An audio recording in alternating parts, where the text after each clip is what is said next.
Haleluya. Tema hari ini adalah jangan bimbang seperti gelombang laut. Haleluya. Kadang-kadang banyak anak-anak Tuhan ya terombang-ambing karena kehilangan arah tujuan kemana dia harus pergi. Tapi harusnya percaya kepada Tuhan, karena Tuhan yang mengendalikan setiap kehidupan kita, bukan manusia, tetapi Tuhan yang mengendalikan kita. Oh haleluya, mari kita buka firman Tuhan. Ya, Injil Matius pasal 14 ayat 22 sampai 33.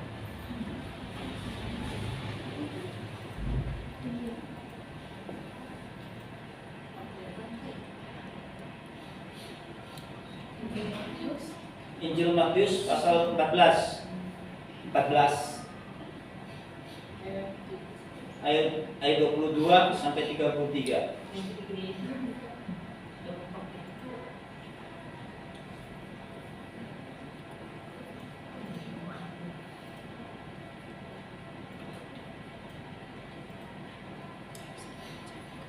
Haleluya. Nggak bisa, nggak jelas ya? Nggak bisa digedein ya? Kasihan banget. Haleluya. Oke, kita pelan-pelan saja ya. Kita akan lihat firman Tuhan. Oke, kita pasti punya HP, bisa dia di HP, yang punya HP ya. Yesus berjalan di atas air. Yesus berjalan di atas air ya. Oke, kita baca sama-sama. 3, 2, 1. Sesudah itu Yesus segera memerintahkan murid-muridnya naik ke perahu dan mendahulinya ke seberang, sementara ia menyuruh orang banyak pulang. Ayat 23. Dan setelah orang banyak itu disuruhnya pulang, Yesus naik ke atas bukit untuk berdoa seorang diri. Ketika hari sudah malam, ia sendirian di situ. Ayat ke-24.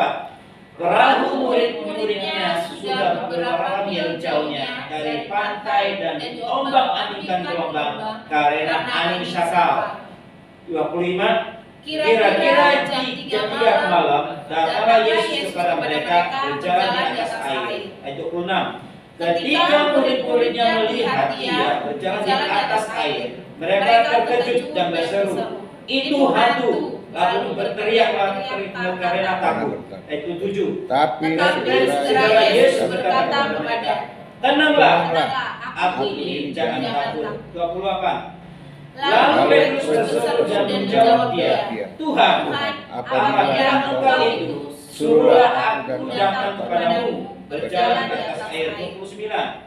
Kata Yesus, "Datanglah." Maka Petrus turun dari perahu dan berjalan di atas air mendapatkan Yesus. 30. Tetapi ketika dirasanya tiupan angin, takutlah ia dan mulai tenggelam lalu berteriak, "Tuhan, tolong aku." Ayat 31. Segera Yesus mengulurkan tangannya, memegang dia dan berkata, "Hai orang yang kurang percaya, mengapa engkau bimbang?" Ayat 32. Lalu mereka naik ke perahu dan angin pun reda. Ayat 33.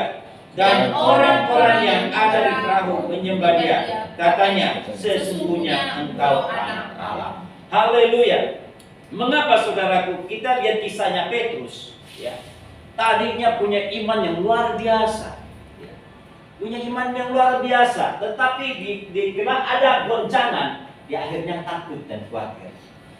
Itulah sifat anak sebagai orang-orang percaya. Kadang-kadang kita menghadapi situasi itu, kadang-kadang kita juga mengalami ketakutan, mengalami kekhawatiran. Tetapi di balik itu ada Tuhan. Ingat, ada Tuhan yang menolong kita. Nah, saudara, kita lihat kisahnya si Petrus. Kalau seorang nelayan ke laut, orang menggambarkan rata-rata orang yang ke laut itu bisa berenang. Saya mau katakan, belum tentu orang bisa berenang yang orang nelayan. Belum tentu. Tapi saya membuktikan katanya Petrus masih bisa berenang. Kalau orang bisa berenang, nggak bakal tenggelam. Benar. Justru orang yang nggak bisa berenang itu akan tenggelam. Hati-hati, kita harus ini awas-awas benar. Kalau kita ada pengajaran yang seperti itu, orang yang nggak bisa berenang pasti akan tenggelam. Kecuali orang yang bisa berenang, dia jatuh pingsan atau kemungkinan itu bisa tenggelam. Kalau jatuh pingsan. Kalau yang bisa berenang nggak mungkin, dia bisa ini. Contohnya, buktinya, waktu saya masih kecil, saya masuk kayak seumur si Giren itu lebih kecil lagi, umur 7 tahun, 6 tahun, 7 tahun. itu belum bisa berenang, ya pasti tenggelam. Itu tinggal kepala doa yang nongol. Ya, antara kayak bebek atau kayak apa nggak ngerti dah. Udah ada masa sadar diri. Itu hampir mati. Kalau telat 5 menit atau 10 menit udah lewat. Ya, tapi itu puji Tuhan. Ya, puji Tuhan. Karena Tuhan nggak izinkan saya mati di waktu usia kecil. Ya, karena Tuhan punya rencana. Tuhan punya rencana. Makanya setiap kita Tuhan punya rencana buat saudara dan saya. Makanya kita jangan takut, jangan kita khawatir. Hadapi saja. Ya, hadapi. Ya.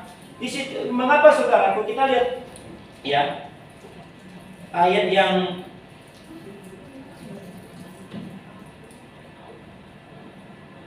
ke-25. Kira-kira jam 3 malam datanglah Yesus kepada mereka berjalan di atas air. Ketika murid-muridnya melihat dia berjalan di atas air, mereka terkejut dan berseru, itu hantu. Nah, saudaraku, orang percaya loh masih takut sama hantu. Kalau itu zamannya dulu mungkin masih bisa. Kalau sekarang, zamannya sekarang, masih yang percaya sama takut sama hantu itu benar-benar keterlaluan. Iya. Masih percaya sama hantu, masih takut sama setan. Memang benar saudaraku. Itu waktu saya belum mengalami kasih mula-mula. Waduh, lihat setan tuh, dia mengerikan saudaraku. Iya, takut juga saya. Masalahnya apa? Iman kita belum kuat. Belum kuat. Bener, saya mau kan dari tangga itu mau turun ke toilet aja lihat. Aduh, saya mimpi saya tapi serem amat saya bilang. Saya melawan setan saya bilang gitu kan.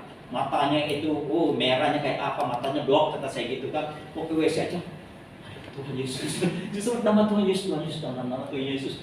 Kenapa saya harus takut? Saya bilang gitu ya. Kan kenapa saya harus takut? Saya bilang gitu dalam hati saya, kenapa saya harus takut? Seharusnya saya lawan kan gitu kan. Benar, ada ketakutan. Ya, itu kasih mula-mula itu belum mengerti bagaimana caranya mengusir setan, mengikat setan belum tahu. Itu benar-benar saudaraku waduh, bukannya di berlawan sama setan, kita selalu digodain, digodain benar-benar. Anak Tuhan yang kalau yang kita yang Tuhan mau pakai, hati-hati, jangan takut. Pasti itu setan selalu datang untuk menggoda. Benar. Orang saya tidur di kasur, di atas kasur aja itu rasanya kayak diangkat terus dilempar, kok apaan ini kata saya gitu. Saya belum mengerti waktu itu. Masalahnya apa? Waktu itu saya habis doa pelepasan. Wow, serangannya luar biasa. Tidur jam 12 malam, tidur nggak nyenyak. Dari mau tidur digangguin, lagi mau tidur digangguin. Benar. Makanya saudaraku, kita sebagai anak Tuhan kalau udah ngerti tentang firman Tuhan, jangan takut. Tetapi kalau anak Tuhan masih takut, hati-hati. Jangan takut, karena kemenangan ada di pihak kita. Kita dijadikan untuk pemenang. Amin. Kita diciptakan untuk pemenang. Haleluya. Haleluya. Karena Tuhan itu luar biasa. Tuhan tidak pernah membiarkan kita seorang diri. Tuhan selalu membela kita. Haleluya. Selanjutnya. Tetapi segera Yesus berkata kepada mereka, tenanglah, aku ini, jangan takut. Lalu Petrus berseru dan menjawab dia, Tuhan, apabila begitu, suruhlah aku datang kepadamu berjalan di atas air. Kata Yesus, datanglah. Ya. Kata Yesus, datanglah. Maka Petrus turun dari perahu dan berjalan di atas air mendapatkan Yesus. Tetapi ketika dirasanya tiupan angin, takutlah ia mulai tenggelam, lalu berteriak, Tuhan tolong aku. Nah, saudaraku, ada rasa ketakutan. Ya, yang ketiga, 31, segera Yesus mengulurkan tangannya, memegang dia dan berkata, hai orang yang kurang percaya, mengapa engkau bimbang? Nah, saudaraku, di antara anak-anak Tuhan, kebanyakan kurang percaya, kurang yakin, kurang pede. Halo, anak-anak Tuhan harus pede, harus percaya diri. Ya, jangan takut sama setan. Kalau digodain, ikat aja. Di dalam nama Yesus, ikat. Ya kok akan terikat. Firman Tuhan katakan, apa yang kita ikat di bumi ini, terikat di surga. Ikat. Makanya di sekeliling kita ada orang kuat, harus diikat. Ya, kalau orang-orang yang suka mabuk-mabuk, diikat kuasanya, diikat. Kita doakan mereka supaya mereka bertobat. Itu tujuan kita, ya, menghadapi situasi lingkungan kita. Ya, haleluya. Karena Tuhan itu luar biasa untuk kita. Tuhan itu selalu membela setiap kehidupan kita. Haleluya. Ya. Pertanyaannya, mengapa seorang bisa bimbang? Ya, dikatakan tadi Matius, ya. Karena pertama adalah kurang percaya, itu ayat 31, ya. Ayat 31, segera Yesus mengulurkan tangannya, memegang dia dan berkata, "Hai orang yang kurang percaya, mengapa engkau bimbang?" Nah, inilah saudaraku. Yang pertama adalah kurang percaya. Makanya kita sebagai anak-anak Tuhan harus yakin 100%. Jangan cuma 50, sekian, itu artinya setengah doang. Setengah doang. Makanya harus 100. Ya, jangan cuma setengah doang, yakin. Ya, karena Tuhan yang selalu menolong kita. Haleluya. Yang kedua, perasaan takut. Nah, ini perasaan takut ini yang selalu menghantui kita. Wah, aku dikit-dikit takut, dikit-dikit khawatir. Jangan-jangan. Ya benar saudaraku, kita lihat kisahnya kayak Abraham.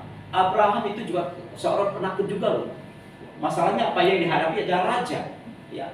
Kenapa Abraham takut? Karena istrinya sangat cantik. Si Sarah itu sangat cantik. Takut dia direbut sama raja. Ya, makanya dia bilang dia itu saudaraku, dia itu adikku. Yang bilang dia istriku. Kalau Abraham dibunuh, istrinya diambil kan gitu, seperti itu. Makanya Abraham juga pernah mengalami namanya ketakutan. Kita sebagai manusia memang kadang-kadang mengalami ketakutan, tapi kita harus yakin sama Tuhan, percaya sama Tuhan. Ya, mengapa kita harus takut? Yakin aja sama Tuhan.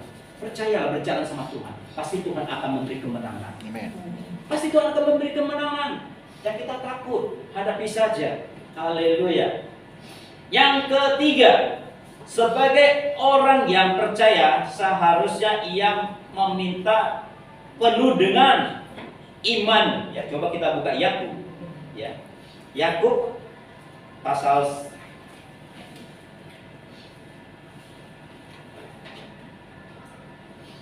Yakub pasal 1. Yakub pasal 1 ayat yang ke-6.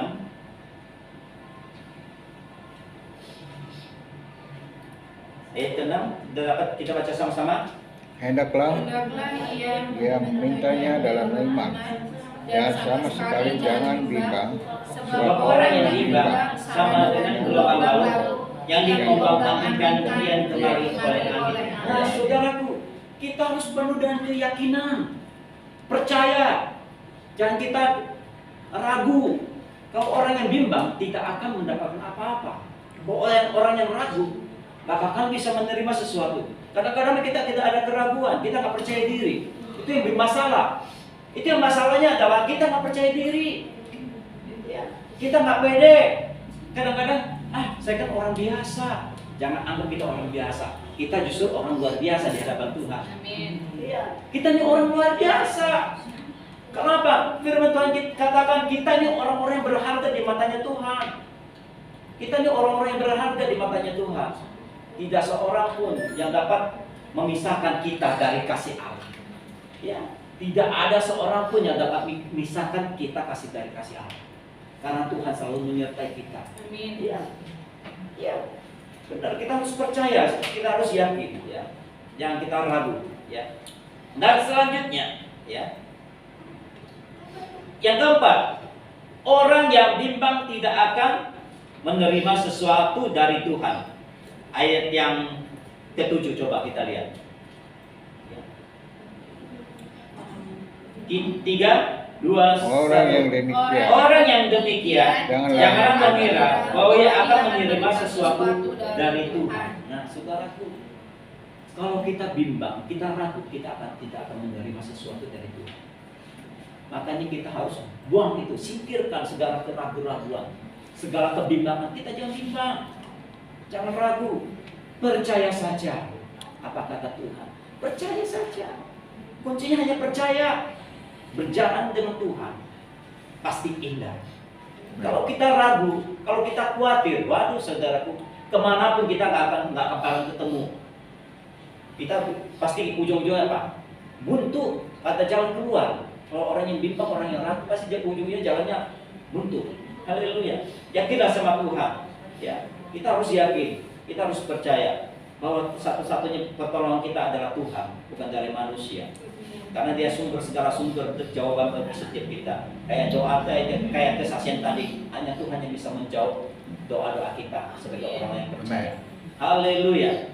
Dan selanjutnya, yang kelima, orang yang menduakan hati atau hatinya bercabang-cabang. Wow, saudaraku, ya Yakobus 1 ayat ke-8, coba kita baca sama-sama.